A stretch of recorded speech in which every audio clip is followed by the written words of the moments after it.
ఆంధ్రప్రదేశ్ కూటమి ప్రభుత్వంలో మనం ఊహించిన దానికంటే ముందుగానే లుకలుకలు ప్రారంభమయ్యాయి. లుకలుకలు ఎందుకు ప్రారంభమయ్యాయంటే చంద్రబాబు వయస్సు దాటిపోతున్నది, ఆయన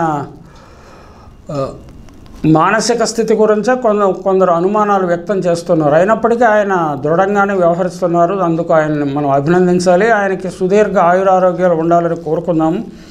అయితే ఆయన తరువాత పవన్ కళ్యాణ్, డిప్యూటీ సీఎంగా ఉన్న పవన్ కళ్యాణ్ బలపడకుండా అనేక చాప కింద నీళ్ళ ప్రయత్నాలు ప్రారంభమవుతున్నాయి. ఆయనపై దుష్ప్రచారం చేసే ప్రయత్నాలు కూడా చీకటి మీడియాలో జరుగుతుంది. అయితే పవన్ కళ్యాణ్ కూడా చాలా లౌక్యంగా వ్యవహరిస్తున్నాడు. ఆయన సేఫ్ గేమ్ ఆడుతున్నాడని చెప్పక తప్పదు. మేము బయటకు వెళితే ప్రజలు తిడుతున్నారు, లా అండ్ ఆర్డర్ ఎక్కడుంది అని పవన్ కళ్యాణ్ వ్యాఖ్యానించాడు కదా. తిరుమల తొక్కేసలాట అప్పుడు TTD chairman TV5 Naidu, additional EO Venkaiah Chowdary ఈవోలు క్షమాపణ చెప్పాలి అని కూడా అన్నాడు.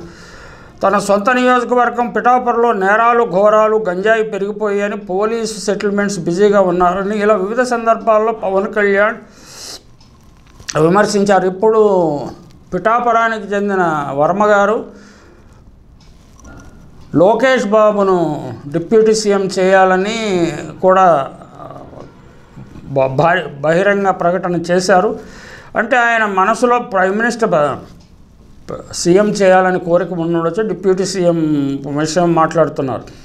అలా వివిధ సందర్భాల్లో ప్రభుత్వ వ్యతిరేకత తనకు అంటకుండా ఉండటానికి, రేపు విడిపోతే తాను మొదటి నుంచి చెబుతూనే ఉన్నానని తప్పించుకోవటానికి పవన్ కళ్యాణ్ గ్రౌండ్ రెడీగా చేసుకుంటున్నాడన్న అభిప్రాయాలు కూడా వ్యక్తం అవుతున్నాయి. ఈ విషయాలు దేశంలో సీనియర్ మోస్ట్ పొలిటీషియన్ అని చెప్పుకునే 45 ఇయర్స్ ఇండస్ట్రీ బాబుకు తెలియనివి కావు.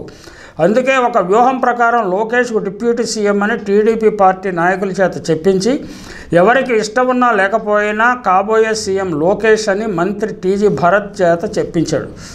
లోకేష్కు పవన్కు మొదటి నుంచి సంబంధాలు అంత బాగా లేవని టాక్. పవన్ కూడా గతంలో లోకేష్ మీద చాలా గట్టిగా కామెంట్స్ చేసి ఉన్నాడు. మళ్ళీ ప్లే చేయటం అనవసరం అనుకోండి.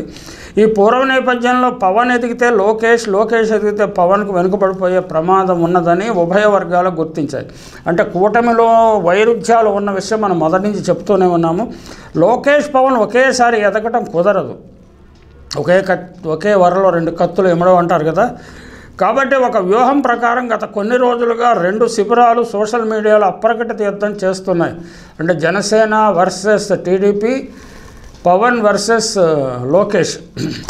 పవన్ కళ్యాణ్ ప్రభుత్వంలో ఉంటేనే బాబు కొడుకులు సేఫ్ అని బయటకు వస్తే ఈ కూటమి ప్రభుత్వానికి ప్రమాదం అని కూడా విమర్శలు, వ్యాఖ్యానాలు వస్తున్నాయి.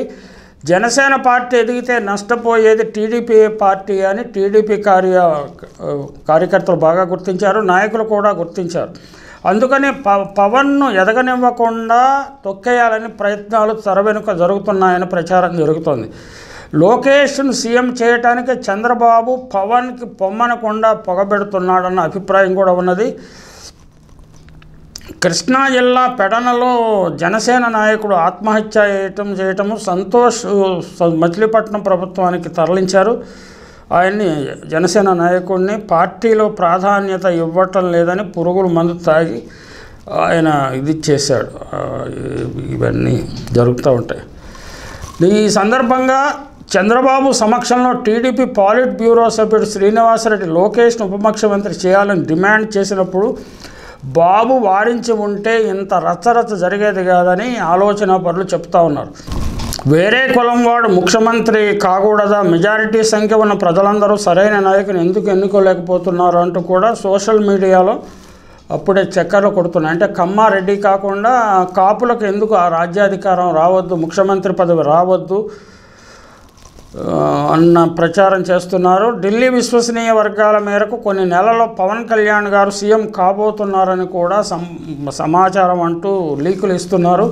అంటే ఏదో మొత్తం మీద లుకలుకలు ప్రారంభమయ్యాయి. అమిత్ షా వచ్చినప్పుడు ప్రకటన చేయటము, మళ్ళీ ఇటీవల కాలంలో సీఎం డిప్యూటీ సీఎంల గురించి లోకేష్ సీఎం చేయాలని, డిప్యూటీ సీఎం చేయాలని రకరకాల వ్యాఖ్యానాలు రావటం, లోకేష్ని ఎలివేట్ చేయటం ఇష్టం లేని బీజేపీ నాయకత్వం దానికి అడ్డుపుల్లలు వేయటం, మొత్తం మీద ఒక టెన్షన్ భరీ వాతావరణం ఏర్పడింది లుక్ అనే విషయాన్ని మాత్రం అంగీకరించాలి.